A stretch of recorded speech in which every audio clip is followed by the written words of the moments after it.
Assalamualaikum warahmatullahi wabarakatuh. Hangat-hangat pakai bahan katun. Makin semangat kita ngaji di hikmah pantun. Perihal tentang kelompok di mana satu hadis Nabi, kelompok calon penghuni surga dan calon penghuni neraka. Satu hadis saya bacakan, innallaha ja'ala bani adama ala samani khisalin. Minha arbaun li ahlil jannah wa arbaun li ahlin nar. Sungguh Gusti Allah menjadikan anak Adam menjadi 8 kelompok, yang diantaranya 4 untuk penghuni surga dan 4 lagi untuk penghuni neraka. Nanti setelah kita simak, mendengar, kita pulangkan ke diri kita, kira-kira kita masuk nominasi yang mana. Ini kan koridor supaya kita nggak keluar daripada koridornya, sehingga selamat di dunia, bahkan bahagia surga di akhirat kelak nantinya. Dari 4 macam ini, yang dimana yang pertama, tadi minha arbaun li ahlil jannah. Arbaun li ahlil jannah, yang pertama Nabi menyebutkan wajahun malihun, mempunyai pancaran wajah yang malihun, yang adem dilihatnya, yang enak dilihatnya. Karena selalu hidupnya dengan siapapun, bukan bermaksud pencitraan.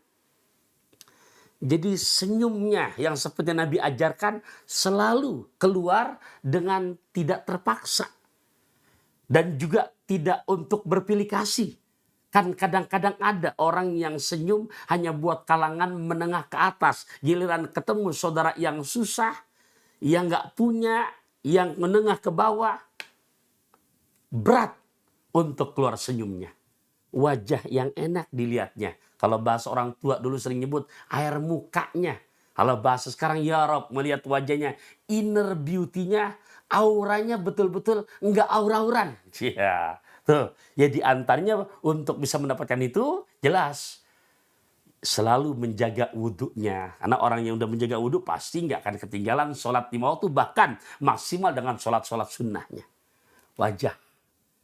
Ya diajarkan kita dari sejak kecil lewat sebuah hadis dari orang tua kita. Tabassumuka ala wajhi akhika sodako. Senyummu kepada saudara kamu adalah sedekah. Nah yang kedua kata Nabi, lisanun fasihun, mempunyai lidah yang fasih, yang enak, yang benar, yang jujur. Secara omongan kalau keluar betul-betul nggak nyakitin hati orang. Ya Allah ya Rabbi, bahasa orang tua mengajarkan kalau pedang melukai tubuh masih banyak harapan sembuh. Tapi kalau lisan melukai hati, kemana obat hendak kita cari? Paku yang dipantek ke satu pohonan dengan paku-paku yang banyak. Lantas dicabut lagi paku-paku tersebut. Bisa dicabut lagi, diangkat lagi. Tapi punten, nggak bisa menghilangkan bekasnya. Ucapan yang kotor, ucapan yang kasar, ucapan yang menyakitkan, bisa dimaafkan, tapi punten tidak bisa untuk dilupakan. Es kemong pakai roti. Kalau ngomong hati-hati. Jadi kalau ngomong juga buat yang dengar enak, nyaman.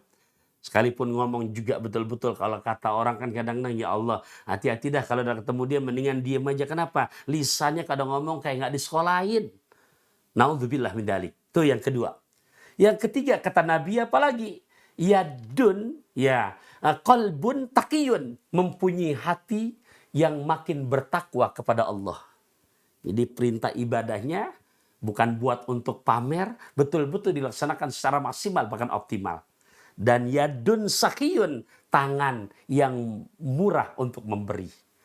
Wajah yang adem dilihatnya, lisan yang kalau berkata jujur dan bisa dipercaya, hati yang bertakwa, tangan yang gemar memberi. Dan sebaliknya 4 lagi kata Nabi, li ahlin nar wajhun abisun, wajah yang brut. Ikhwafillah rahimakumullah. Jangankan kita, Nabi kita Muhammad SAW aja betul-betul legowo. Di saat ada sahabat Nabi, Abdullah Ummi Maktum yang buta, Kemudian Nabi sedang memimpin rapat dan beliau datang, Nabi rada melengos. Kalau bahasa kita mah nggak open, rada cuek. Disinggung langsung sama Al-Quran. Apa singgungan dari Gusti Allah? Abasa wa tawalla ang ja'ahul a'ma. Yuk, itu yang pertama. Jadi apa namanya? Dibuang jauh-jauh sifat ini. Wajah yang cemberut, yang dilihatnya asem. Lisanun fahisun, lisan kalau berkata kotor. Kemudian kolbun syadidun, hati yang keras, nggak mau menerima nasihat. Wayadun bakhilun, tangan yang pelit untuk memberi, untuk bersedekah, untuk melaksanakan baksos. Dari 8 sifat ini, 4 yang ashabul yamin, 4 lagi ashabul shimal. Mudah-mudahan diri kita masuk kategori di mana yang bahasa pantun saya ngelihat Ibu Nia berangkat ke Belgia, ketemu orang barat yang ngasih mentega. Di dunia kita bahagia, di akhirat mendapatkan predikat surga. Akhir kalam, wassalamualaikum warahmatullahi wabarakatuh.